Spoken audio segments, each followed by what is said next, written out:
स्वाध्याय 5 में त्रीजो दाखलो लईए। z बराबर 1/1 - 4i - 2/1 + i 3 - 4i 5 + i ने प्रमाणित स्वरूप में फेरवो। प्रमाणित स्वरूप नथिंग बट a + bi। सादुरूप आपो, प्रमाणित स्वरूप में फेरवो, बधी वस्तु केवी थाय सरखी। सादुरूप आपवानुं छे टूंकमां। तो जोईए आने नाम z आप्युं तो z बराबर, तो पहलू काम छेद ने अंश में लई शकाय। तो छेद नो 1 - 4i है तो अंश में लखूँ तो 1 + 4i छेद में a² + b² એટલે 1 નો વર્ગ વત્તા -4 નો વર્ગ -2 छेद में 1 + i है तो अंश में लखशु 1 - i छेद में a² + b² 1² i એટલે i નો સહગુણક કેટલો હતો 1। અહીંયા પણ એ જ વસ્તુ કરીએ। 3 - 4i હતા छेद ने 5 + i છે તો કેટલા લખાય 5 - i छेद में 5² + 1²। શું કર્યું? છેદ માં i વાળા પદ હતા બધાના અંશમાં લીધા તો આ થશે 1 + 4i 1 નો વર્ગ 1 4 નો વર્ગ 16 16 ને 1 કેટલા થશે 17 માઈનસ 2 1 - i 1 નો વર્ગ 1 1 નો વર્ગ 1 1 ને 1 કેટલા થશે 2। આ સાદુ રૂપમાં 2 ઉડી પણ જવાના છે। અહીંયા લઈએ વજ્ર ગુણાકાર તો છે 3 × 5 15 3 × i -3i -4i × 5 એટલે -20i +4 i² છેદમાં 5 નો વર્ગ 25 ને 1 26।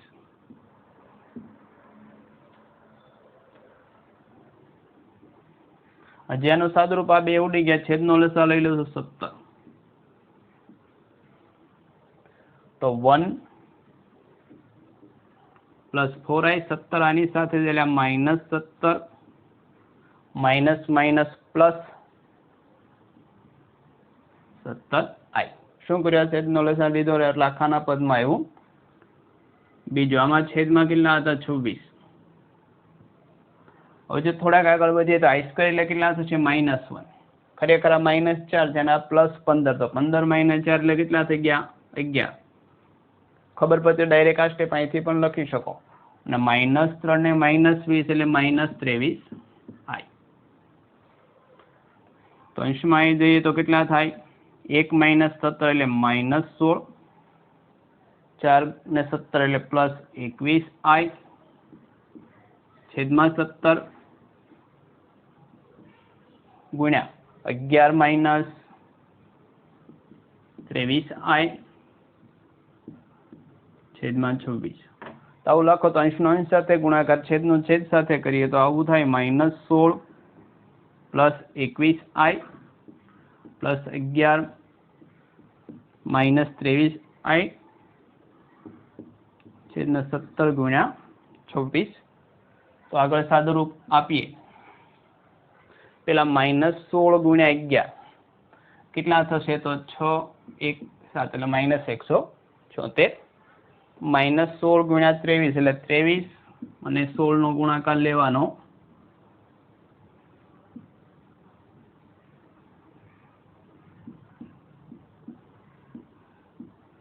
368 તો આ કેટલા થશે +368i। બીજું કેટલું થશે 21 ગુણ્યા 11 તો આ થશે +21 ગુણ્યા 11 એટલે 231i અને છેલ્લે 21 ગુણ્યા 23 તો 23 ગુણ્યા 21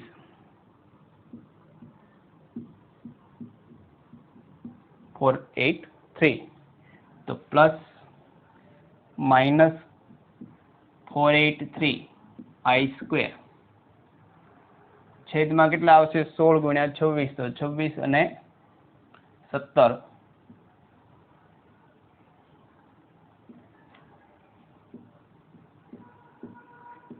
442 442.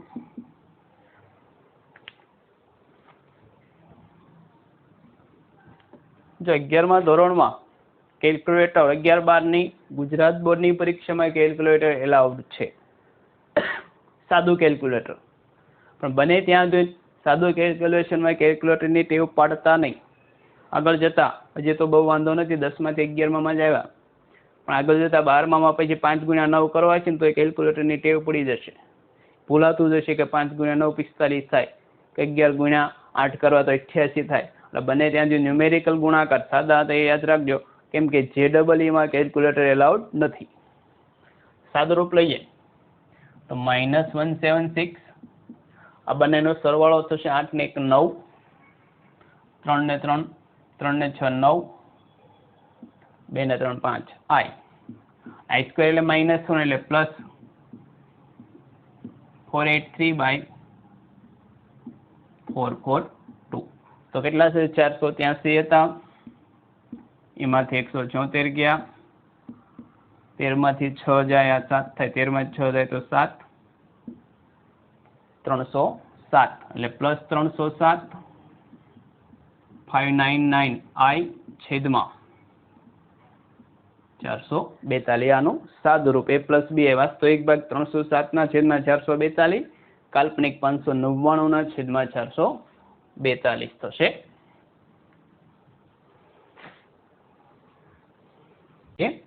x - y બરાબર વર્ગમૂળ/a - b છેદમાં c - di હોય તો સાબિત કરો x² + y² આખાનો વર્ગ બરાબર a² + b² છેદમાં c² + d².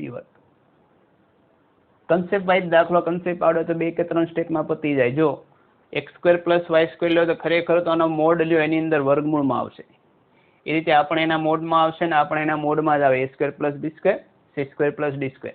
તો સૌપ્રથમ તો પહેલા બંને બાજુ વર્ગ કરી નાખવું. તો વર્ગ કરીએ પહેલા મોડ લઈએ તો માનાંક લેતા તો મોડ x - yi બરાબર મોડ a - bi છેદમાં, અને માનાંક છે બંને બાજુ સીધે સીધો એપ્લાય થશે તો આ વર્ગમૂળમાં વાસ્તવિક ભાગનો વર્ગ વત્તા કાલ્પનિક. આ વર્ગમૂળની અંદર માનાંક a - bi માનાંક c - di. જો માનાંક હોય તો ગુણાકાર ભાગાકારમાં સીધે સીધો એપ્લાય થાય, સરવાળામાં ન આવે. એટલે a + b નો મોડ કરશો તો સીધો સરવાળો મોડ a મોડ b ન થાય, પણ ગુણાકાર ભાગાકાર આપી શકો. તો મોડ છે અહીંયા આપ્યો ને અહીંયા સાદુરૂપ આપ્યા વિના કરી શકો. તો વર્ગમૂળમાં x² + y² વર્ગમૂળ છે મોડ a - b એટલે વર્ગમૂળમાં શું થશે? a² - b² + b². એ રીતે છેદમાં વર્ગમૂળમાં c² - d² + d². વર્ગમૂળ દૂર કરવા બંને બાજુ વર્ગ કરીએ તો શું થશે? આ બાજુ થાય x², આ વર્ગમૂળ દૂર થયું, આ 2 નું વર્ગમૂળ દૂર થઈ ગયું. ફરી તો શું આવ્યું? વર્ગમૂળમાં a² + b² છેદમાં વર્ગમૂળમાં c² + d². એક જ સ્ટેપ છે. ફરીથી વર્ગ કરીએ, 2 વખત વર્ગ કર્યો ટૂંકમાં. તો આ બાજુ x² + y² નો વર્ગ, આ બાજુ વર્ગમૂળ નીકળી જાય એટલે શું વધે? અંશમાં a² + b² છેદમાં પણ વર્ગમૂળ નીકળી ગયું c² + d². દાખલામાં તમને ખબર કે 2 વખત જ વર્ગ કરવાનો, તો અહીંથી 4 ઘાત લઈ લે તો સીધો આ જવાબ આવશે. પણ આ તો તમને સમજાય એટલે મેં સ્ટેપ બાય સ્ટેપ લખ્યું, નહીં અહીંથી 4 ઘાત લઈ લીધી હોય તો વર્ગમૂળ નીકળી જાય ને એક વખત વર્ગ આવે, આ વર્ગમૂળ આ 2 વર્ગમૂળ નીકળીને જવાબ એ જ આવે. એટલે વાસ્તવિક ભાગ ને કાલ્પનિક ભાગનો વર્ગ જ હતો, નવું કાંઈ નથી. તો આજે આગળ વધીએ. જે ચોથો દાખલો કરે એની જેવા 2 દાખલા છે 11મો અને 19મો ની સાથે કરી લઈએ, કેમ કે એક સરખા કન્સેપ્ટના એકદમ ઈઝી થશે, કન્સેપ્ટ સરખો થશે. અહીંયા જો a + bi બરાબર x + i હોલ સ્ક્વેર છેદમાં 2x² + 1 તો સાબિત કરો a² + b² = x² + 1 whole square છેદમાં 2x² + 1 હોલ સ્ક્વેર. આ બાજુ a² + b² એટલે શું? વાસ્તવિક ભાગનો વર્ગ વત્તા કાલ્પનિક ભાગનો વર્ગ. એ સીધે સીધું દર્શાવે તો બંને બાજુ શું લેવો જોઈએ? માનાંક. તો માનાંક લેતા તો આ માનાંક a પ્લસ bi બરાબર માનાંક x પ્લસ i સ્ક્વેર છેદમાં માનાંક, જો છેદ એ સંખ્યા છે, સંખ્યાના માનાંકથી કંઈ ફેર પડશે નહીં, તેનું તે જ રહેશે. તો આ માનાંક લઈએ તો વર્ગમૂળમાં a square plus b square, ઉપર વર્ગ હતો આ એ બહાર આવી જશે. આ માનાંક લઈ લો તો વર્ગમૂળમાં વાસ્તવિક ભાગ કોણ છે x વર્ગ, કાલ્પનિક ભાગ કોણ છે 1, છેદમાં તો એનું એ જ રહેશે 2x સ્ક્વેર. માનાંક છે આમે આપ સંખ્યા ઓટોમેટિક ધન હોય એટલે માનાંક લખ કે ન લખો, જવાબ ધન જ આવે, કેમ કે x સ્ક્વેર ધન હોય વત્તા ગુણ્યા 2 પ્લસ 1. જરૂર છે વર્ગમૂળ દૂર કરવા માટે તો બંને બાજુ વર્ગ લેતા, તો આ વર્ગમૂળ દૂર થશે તો a સ્ક્વેર, આ વર્ગ લો તો વર્ગમૂળ દૂર થઈ જાય, ઉપરનો વર્ગ રહેશે તો થશે x સ્ક્વેર, 1 નો વર્ગ તો 1 જ થાય, વર્ગ છેદમાં પણ વર્ગ લઈએ તો કેટલા થાય 2x સ્ક્વેર પ્લસ 1 સ્ક્વેર. ને જ વસ્તુ સાબિત કરવાની હતી. એની જેવો 19મો દાખલો છે. તો a plus bi into c plus di into e plus fi plus into g plus hi equal to capital A plus capital BI. તો પરિણામ માગેલું છે. હવે બે દાખલા ગણ્યા જોતા આઈડિયા છે કે મોડનો દાખલો છે, બંને બાજુ માનાંક લેતા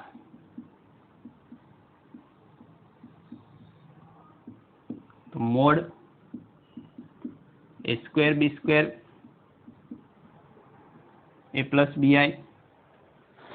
પછી આવશે માનાંક લઈ પછી આ તો a plus bi c plus di e plus fi g plus hi equal to a plus bi.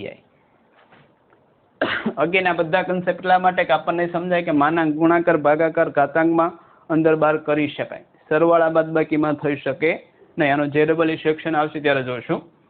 તો આ માનાંક લો તો આ માનાંકમાં વાસ્તવિક ભાગ a ને b નો વર્ગ, આમાં પણ વાસ્તવિક ભાગ c, કાલ્પનિક ભાગ d સ્ક્વેર. એ રીતે આમાં વાસ્તવિક ભાગ e, કાલ્પનિક ભાગ f, e square f square. આમાં વાસ્તવિક g સ્ક્વેર h સ્ક્વેર, આમાં વાસ્તવિક થશે a square plus capital b square. Again અહીંયા વર્ગમૂળની જરૂર નથી, તો વર્ગ કરીએ તો આપણો જવાબ આવી ગયો.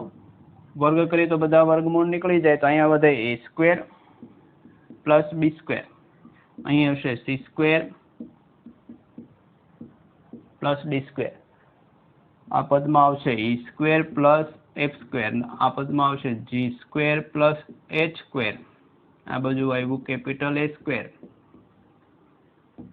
Plus b square. વસ્તુ એ સાબિત કરવાની, એટલે એકદમ ઈઝી હતા. જોવાનું આવું વર્ગનો સરવાળો આવે કોમ્પ્લેક્સ નંબરમાં એટલે 100% દાખલો માનાંકનો જ હશે, બીજી રીતે થશે નહીં.